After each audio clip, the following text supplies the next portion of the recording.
Hola, mi nombre es Cristian Acevedo y en el siguiente video ensayo estaré abordando la tesis ¿Sigue existiendo la discriminación sistemática desde una perspectiva de raza y género? Y bueno, empecemos. Para entender de qué va la tesis, primero tendríamos que aclarar la definición de discriminación. Bien, esta se refiere a un comportamiento social en que en muchos de los casos está inspirado por un sentimiento de superioridad o supremacía de un grupo de personas o de una comunidad, en el cual se generan desigualdades en varios campos sociales, como podría ser la educación, oportunidades laborales, la obtención de puestos importantes, por ejemplo, en gobiernos o en trabajos, y entre muchos otros. Continuando, la discriminación racial y de género no son un tema nuevo en la historia de nuestras sociedades.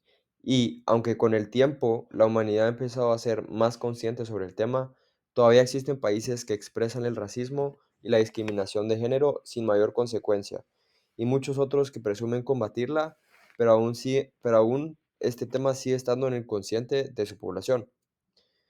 Bueno, a continuación, como miramos en la diapositiva, me gustaría exponer una serie de estadísticas a lo largo del mundo para abordar esta problemática.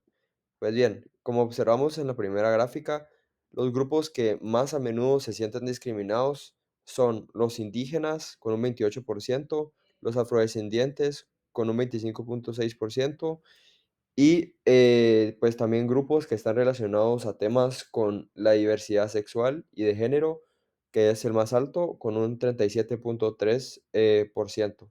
Este es un tema que luego en la presentación analizaremos con más profundidad.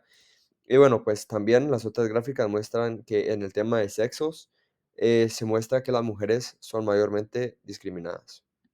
Como paréntesis, me confundí en el dato de los afrodescendientes, pero me refería a un 35,6%.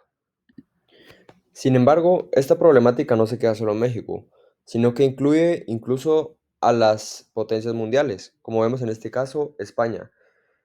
Muchos de estos países proclaman y presumen combatir los derechos humanos con mayor seriedad, pero como podemos ver en la gráfica, en España los delitos de odio son principalmente generados por el racismo o la xenofobia, que es el rechazo hacia los extranjeros, la orientación o identidad de género de las personas, y más abajo podemos ver también que habla sobre la discriminación por sexo o género.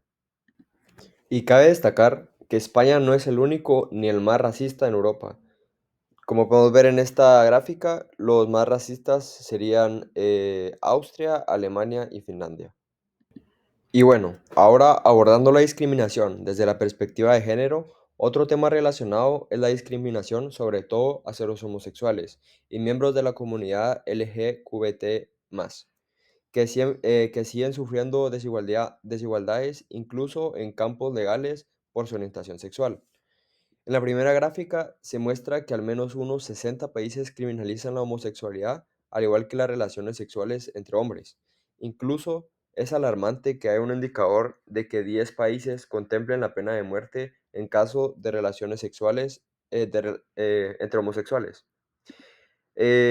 Por otra parte, existen estadísticas que señalan que de los 93 países existentes, únicamente 10 son gobernados por mujeres, evidenciando aún más la brecha de género.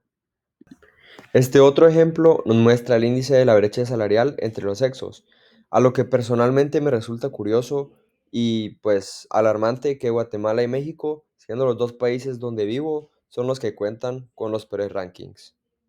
A todo esto, un tema visto en clase sería la interseccionalidad, en la que dos o más componentes sociales de una persona, como su etnia y género, se pueden combinar para generar una desigualdad aún mayor y específica.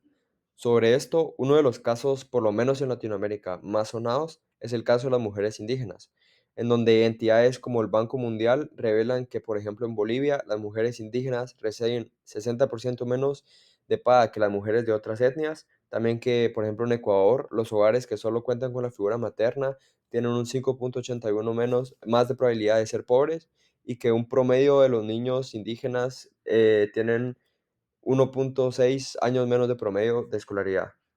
En conclusión, es evidente que todavía existe la discriminación y desigualdades.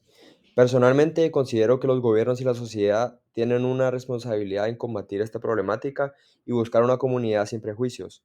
Además, apoyo conceptos como las cuotas mínimas de raza o género para fomentar la integración en campos laborales, de estudio y demás. Y bueno, ya finalmente tengo la esperanza de que el mundo pueda cambiar y encontrar un punto equitativo. Muchas gracias.